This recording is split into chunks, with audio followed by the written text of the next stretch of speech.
नमस्कार दोस्तों, YouTube channel में आपका स्वागत है। जैसा कि आप लोग सभी लोगों को विदित है कि लॉकडाउन के कारण, कोरोना महामारी के कारण अपने जो 10th माध्यमिक शिक्षा बोर्ड राजस्थान के पेपर मैथ का जो होना था वो स्थगित कर दिया है कुछ दिनों के लिए। तो हम विद्यार्थियों के लिए गणित विषय की कुछ क्लासेज लेके आए हैं, जिसमें आप लोग गणित विषय के कुछ चैप्टर हैं उनको अपन हल करने का प्रयास करेंगे, जिससे विद्यार्थियों की मदद हो और इस लॉकडाउन के टाइम में भी जो उनको एक्स्ट्रा टाइम मिला है उस टाइम में वो अच्छे अंक प्राप्त कर सके। अपन आज शुरुआत करेंगे। सबसे पहले जो प्रश्नावली है अध्याय आ रखा है त्रिकोणमिति। माध्यमिक शिक्षा बोर्ड के 80 नंबर के पेपर में से 11 नंबर के क्वेश्चन त्रिकोणमिति से संबंधित पूछे जाते हैं।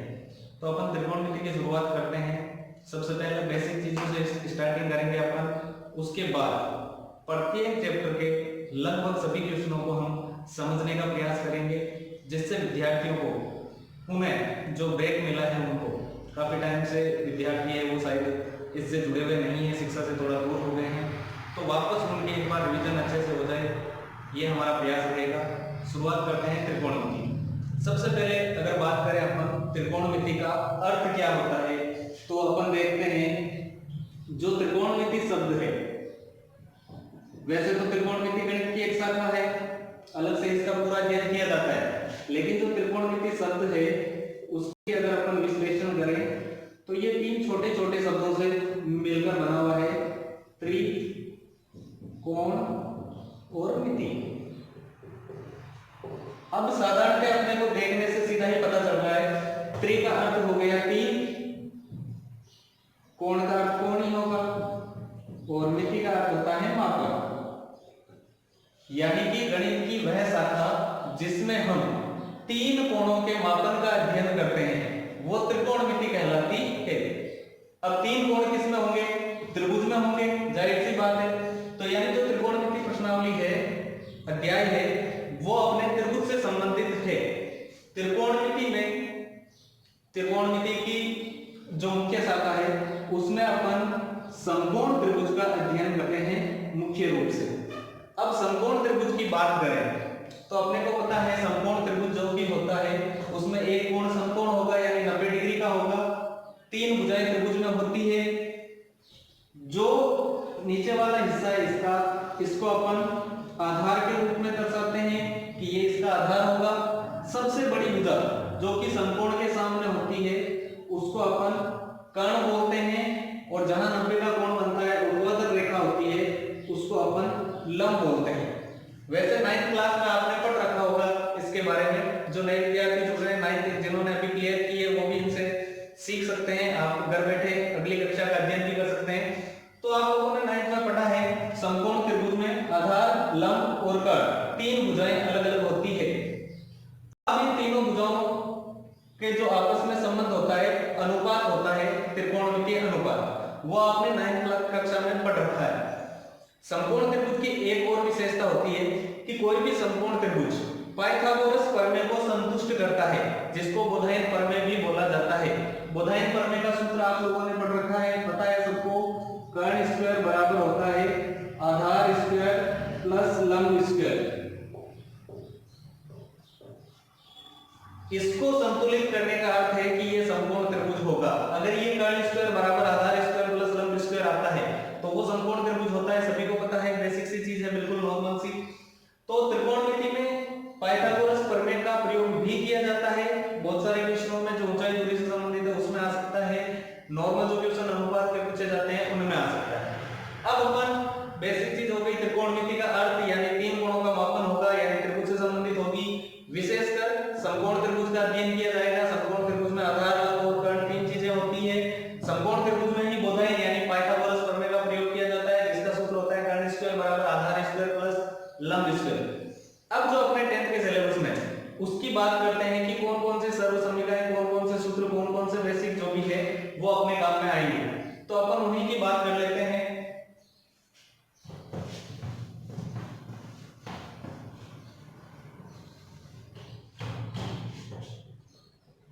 सबसे पहले तो त्रिकोणमितीय जो फलन होते हैं वो मुख्य रूप से 6 प्रकार के हैं। सबसे पहला होता है साइन थीटा, दूसरे नंबर पे अपन देते हैं कोस थीटा, तीसरे नंबर पे देते हैं टेन थीटा। उसके बाद जो तीन और फलन है त्रिकोणमितीय वो इसके विपरीत होते हैं, व्युत्क्रम होते हैं, जिनको क्रमशः अपन कोट थीटा, सेक थीटा और कोसेक थीटा से दर्शाते हैं। तो ये अपने 6 त्रिकोणमितीय फलन हैं, वो काम में आने वाले हैं sine theta, cos theta, tan theta, cot theta, sec theta और कोसेक थीटा। अब सूत्र कैसे बनते हैं, इनका प्रयोग कहाँ कैसे करना है वो अपन सीखते हैं। साथ में सबसे पहले जो सूत्र है वो है त्रिकोणमितीय अनुपात के।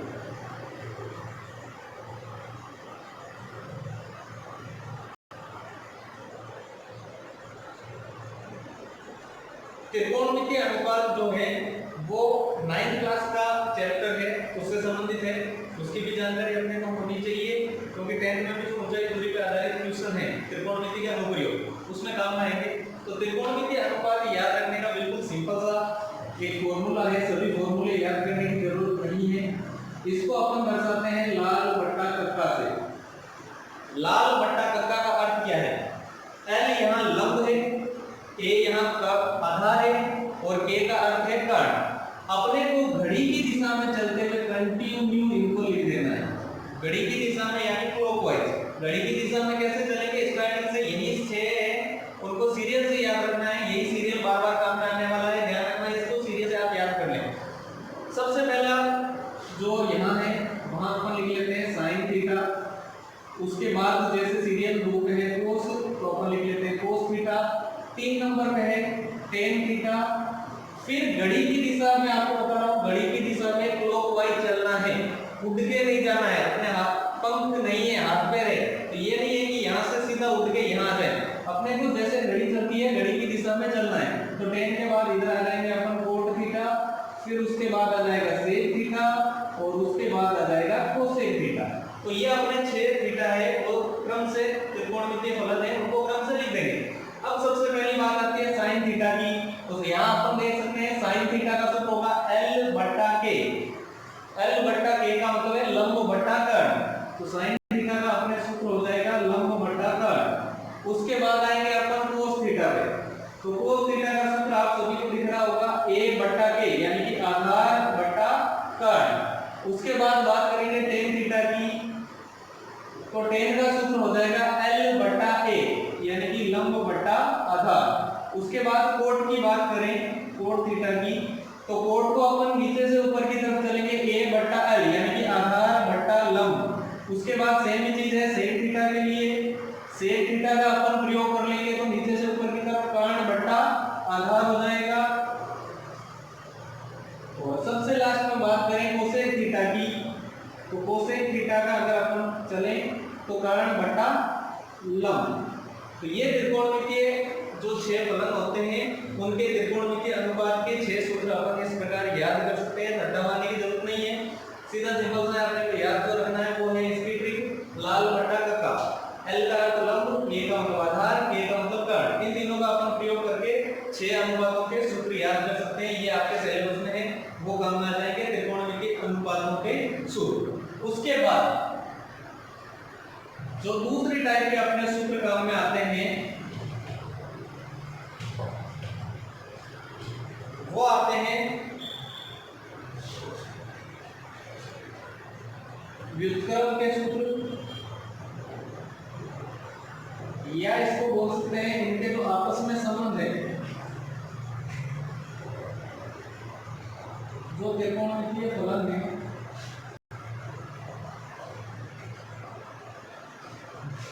उनके परस्पर जो संबंध है उनके सूत्र। इनमें भी आपको रट्टा मारने की जरूरत बिल्कुल भी नहीं है। अभी जैसे मैंने बताया आपको सीरियल याद रखना है, सीरियल वही चलेगा, सबसे पहले साइन थीटा, फिर कोस थीटा, फिर टेन थीटा, फिर कोट थीटा, सेक थीटा और सबसे लास्ट में अपन लिख लेंगे कोसेक थीटा। अब आपस में संबंध बताना है और यहाँ मैंने हिंट के रूप में आपको लिखा है व्युत्क्रम के सूत्र। इसको भी लिखने का रीजन है, ये नहीं लिखे तो भी चलता है, ज्यादातर बताते हैं, कहीं भी बताएंगे कि व्युत्क्रम के कौन सा सूत्र हो गए।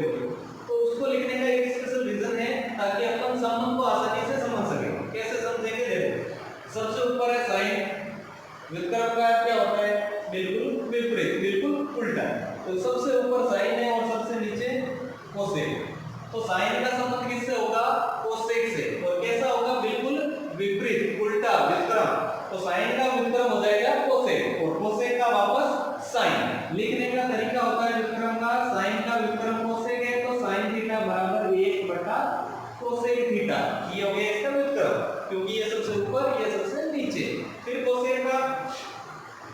कोसेक थीटा का वापस हो जाएगा साइन, तो 1 बटा साइन थीटा। फर्स्ट सबसे ऊपर वाला सबसे नीचे वाला क्लियर, दोनों आपस में विक्रम हो गए। फिर ऊपर से सेकंड नंबर पे कोस, नीचे से सेकंड नंबर पे सेक, यानी कोस का जो विक्रम है वो कौन होगा, सेक थीटा। तो अपन लिख लेंगे कोस थीटा बराबर होता है 1 बटा सेक थीटा। तो सेक का वापस करेंगे तो कोस हो जाएगा, तो सेक थीटा बराबर हो जाएगा 1 बटा कोस थीटा। अब अपने पास लास्ट में बचा क्या, tan और cot। जाहिर सी बात है tan का विक्रम cot और cot का विक्रम tan। तो अपन लिखना चाहे तो लिख लेंगे tan थीटा बराबर हो जाएगा 1 बटा cot थीटा और cot का वापस हो जाएगा 1 बटा tan थीटा। तो इस प्रकार ये अपने विक्रम के सूत्र हो जाएंगे। और एक चीज और अपने को यहां ध्यान रखनी है, जो भी विक्रम होते हैं उनका आपस में गुणनफल का जो मान है वो हमेशा 1 होता है, यानी साइन इंटू कोसेक थीटा बराबर होगा 1, cos theta into sec theta बराबर होगा 1, tan theta into cot theta बराबर होगा 1। बार बार ये थीटा शब्द आ रहा है तो थीटा का आपको अर्थ पता होना चाहिए। थीटा का अर्थ है कोण, क्योंकि कोणों का मापन है और कोण यानी कोण जो होता है उसको अपन थीटा से दर्शाते हैं। तो ये सेकंड टाइप के हो जाएंगे विक्रम के सूत्र। तीसरी चीज जो अपने सिलेबस के अनुसार काम में आने वाली है वो है अपने पास त्रिकोणमिति के मानों की सारणी। त्रिकोणमिति के मानों की सारणी कैसे बनती है उसका भी बिल्कुल इजी वे में बता देता हूं आपको। जो त्रिकोणमिति है, अनुपात है, फलन है, तो जो मान है उनकी सारणी, त्रिकोणमिति के मानों की सारणी बनाने का तरीका बिल्कुल इजी सा है। सेम वही प्रोसेस बार बार बता रहा हूँ सीरियल से। सबसे पहले साइन थीटा, फिर cos theta, tan theta, cot theta, sec theta और कोसेक थीटा। ये अपन सीरियल से लिख लेते हैं।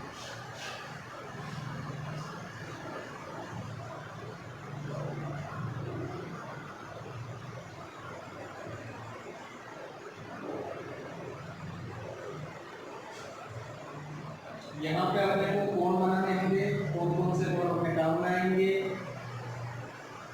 तो ये तो हो गए त्रिकोणमितीय फलन इस तरह नीचे की तरफ, और इधर हो जाएंगे जो कोण है वो डिग्री, कोणों का अंशमान है कितने डिग्री का है वो अपन इधर लिख लेते हैं।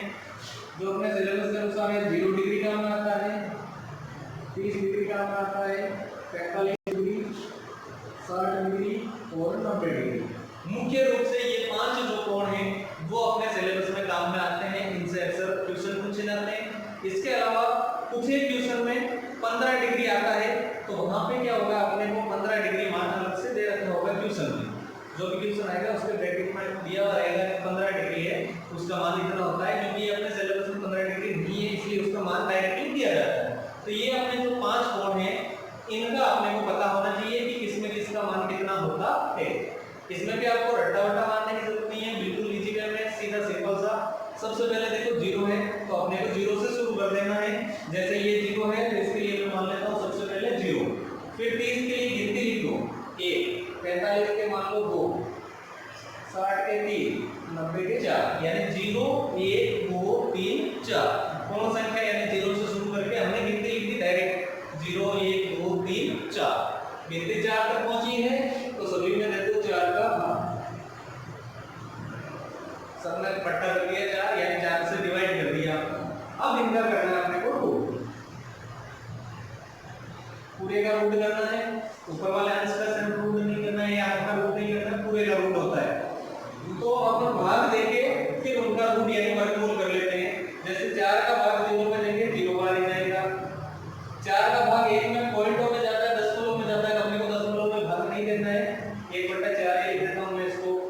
2/4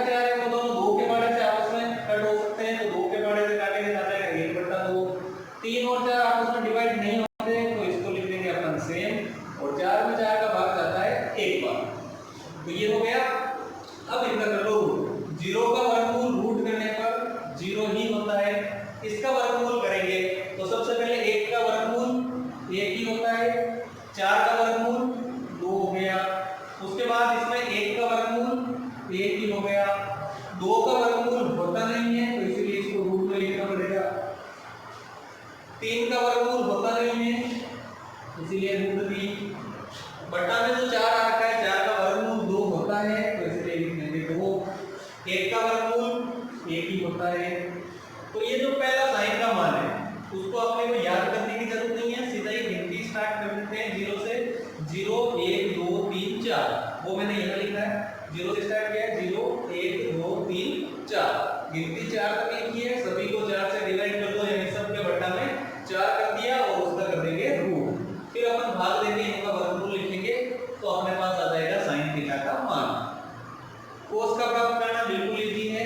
जो साइन का मान आया है उसी मान से अपन कोस का मान प्राप्त करेंगे। बिल्कुल सिंपल सा तरीका है। कोस का मान निकालना है उधर से चालू कर दो।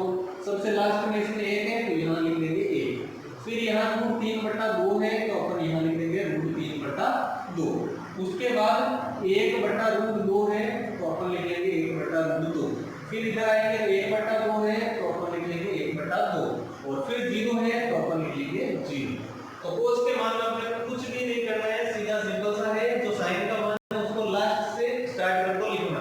लास्ट में 1 था वो लिख दिया, रूट 3/2 लिख दिया, 1/√2 लिख दिया, 1/2 लिख दिया और फिर 0। अब अपने को मान निकालना है tan का। तो tan का मान निकालने का सिंपल सा तरीका है, साइन और कोस जो मान आ रखे हैं उनको आपस में विभाजित कर देते हैं, भाग देते हैं तो वो आ जाता है tan का मान। यानी इन दोनों का आपस में अपने को करना है, भाग करना है। तो 0 में 1 का भाग देंगे तो अपने को पता है 0 आएगा। लंबा थोड़ा भागना थोड़ा डिफिकल्ट लग रहा है तो इसका भी एक आसान सा तरीका बता देता हूँ। इसके बट्टा में 2 इसके बट्टा में 2 कट गए, कैंसिल हो गए। तो यहाँ क्या बचा 1 और यहाँ क्या बचा रूट 3। ऊपर 1 और नीचे रूट 3 तो उसको लिख लेते हैं 1/√3। फिर इसमें देखो ऊपर 1 कट गया, कैंसिल हो गया। नीचे रूट 2 कैंसिल हो गया, यानी सभी आपस में कैंसिल हो गए।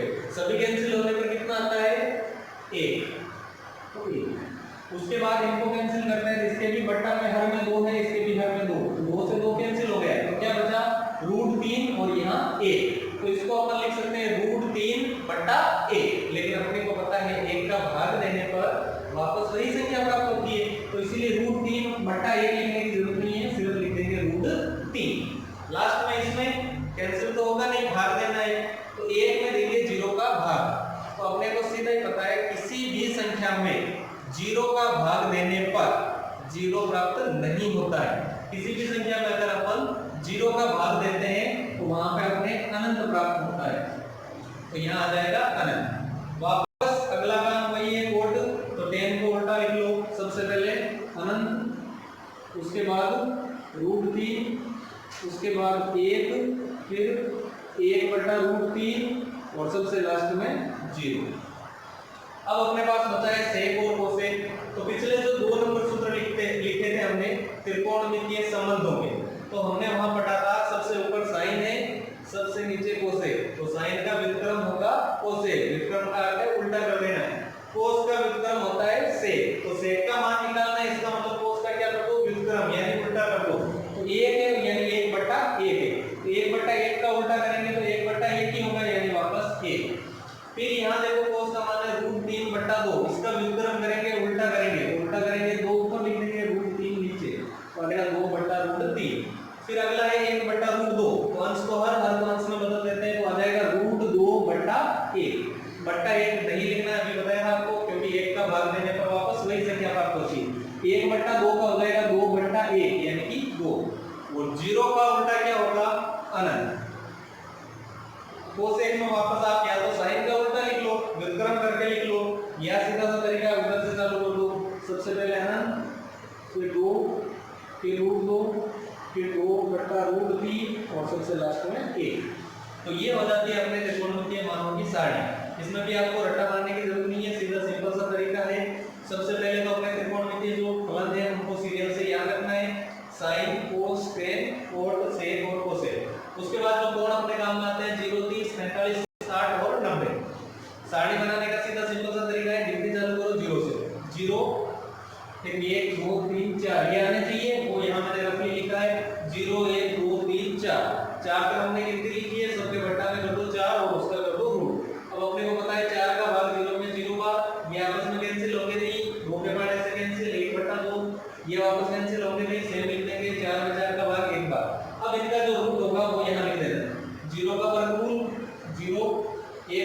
4, 1 का वर्गमूल 1, 4 का वर्गमूल 2 हो जाएगा, 1 का वर्गमूल 1, 2 का वर्गमूल होता नहीं है तो √2, 3 का वर्गमूल नहीं होता है तो √3, 4 का वर्गमूल हो जाएगा 2 और 1 का वर्गमूल 1। कोस का मान निकालने की जरूरत नहीं है, सीधे उल्टा लिख लेंगे, वहां से चालू कर लेंगे। सबसे पहले 1, फिर √3/2, 1/√2, 1/2 0। 10 का मान निकालना है तो इनका आपस में कर देना है भाग। 0 में 1 का भाग देंगे तो 0, इसमें इन दोनों का भाग देना है। भाग देने की बजाय सीधा ही कट कर दो, जैसे इसके हर में 2 है, इसके हर में 2, 2 से 2 कैंसिल, तो ऊपर 1 बच गया, यहाँ √3 तो लिख देंगे 1/√3। इसमें अंश 1 1 कैंसिल, हर में √2 कैंसिल, यानी सभी कैंसिल हो गए तो वहां आता है 1। उसके बाद इसमें हर में 2 और यहाँ पे 2, तो 2 कैंसिल हो गया, बच गया √3 और 1, यानी √3/1 बटा 1 लिखना नहीं है, √3। 1 में 0 का भाग देंगे तो 0 का भाग देने पर अनंत। 4 को वापस उधर से चालू कर देंगे। सबसे पहले अनंत, √3 1 1/√3 और 0। सेक और कोसेक का मान इनसे निकाल सकते हैं डायरेक्टली।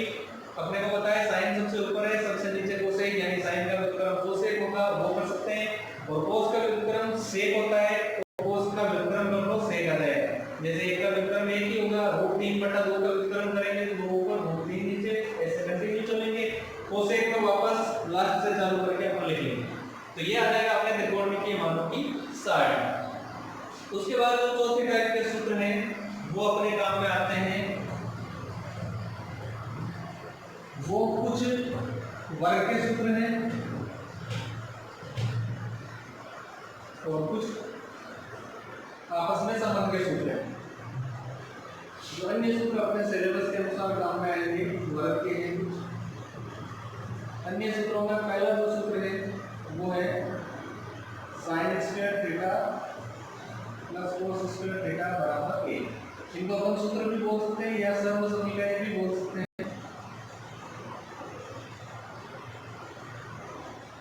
तो पहला sin² theta plus cos² theta बराबर 1। सेकंड आ जाएगा अपने sec² theta minus tan² theta बराबर 1।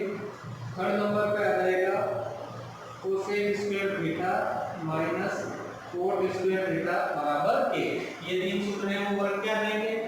इसके अलावा अभी हमने सारणी में पढ़ा ही है, tan थीटा बराबर होता है sin थीटा बटा cos थीटा, यानी sin में cos का भाग देने पर tan प्राप्त होता है।